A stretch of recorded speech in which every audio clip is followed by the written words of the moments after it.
খুব ভালো একটা কি নাটক দেখার পর এত বলতে ইচ্ছে করে না, একটু চুপ থাকলেই ভালো থাকে। খুব ভালো পারফরমেন্স, খুব ভালো লেখা, খুব ভালো। এবং যেটা হচ্ছে এই সহজ সিম্পলিসিটি, ফ্লেক্সিবল এই ধরনের যে কাজগুলো, এগুলো মনকে ছুঁয়ে যায়। থিয়েটারের শক্তি এই ধরনের প্রযোজনাগুলোর মধ্যেই দেখা যায়, যেখানে কিছু লাগে না, সেইটার ওই কিছু না থাকাটাই কল্পনা দিয়ে এবং একটা খুব অনেস্ট অ্যাপ্রোচে কাজটা হয়েছে, যেইটা খুব ভালো লেগেছে। অন্য রকমের অনুভব, খুব ভালো লেগেছে। কিছু না জানা না ধরা জায়গা যেটা এই নাটকের মধ্যে থেকে উঠে এসেছে, অন্য ভাবনা। এইভাবে হয়তো আমরা সচরাচর দেখে থাকি না।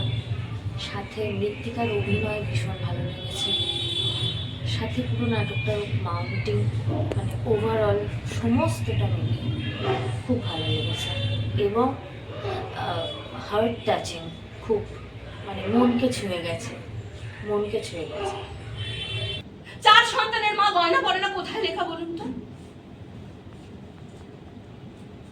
ঠিক আছে, আমি কোনো কথা বলবো না, আমিও হাট পরবো না, কিন্তু ওই হাট আমি আমার সন্তানদের স্ত্রীদের জন্য রেখে যাব। এবার হলো, বললাম তো পরবো না। আসলে প্রত্যেকটা নাটকের তো একটা আবেগ থাকে, সেই আবেগটা এত বেশি আমাকে ছুঁয়েছে যে এই মুহূর্তে কিছু কথা বলতে গেলেই হয়তো ভুলভাল বলবো।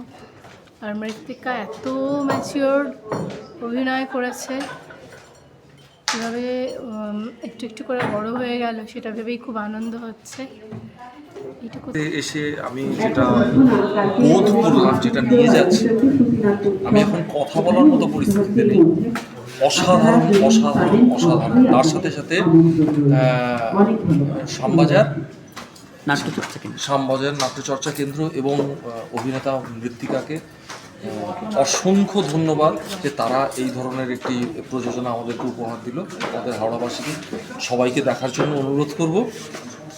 তারা যেখানে এই নাটকটা হবে তারা দেখুন, মন ভরিয়ে দেবে। ধন্যবাদ। তোমার পোর্ট্রেট আমার ম্যান্টেল পিসের ঠিক উল্টো দিকে রাখা, যা কেবল সর্বক্ষণ তুলো আর ভ্যাসলিনের কথা মনে করায়।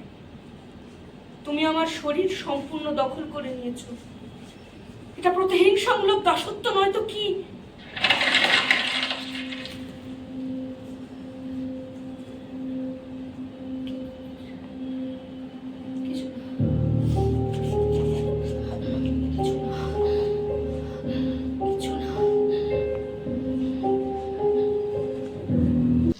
এক কথায় বলি, অসাধারণ অসাধারণ। ভাবতে পারিনি শুরুটা যেখান থেকে হলো, যে আস্তে আস্তে করে পেঁয়াজের খোলাগুলো ছাড়াতে কোথায় পৌঁছে দিলাম আমি, ভাবা যায় না।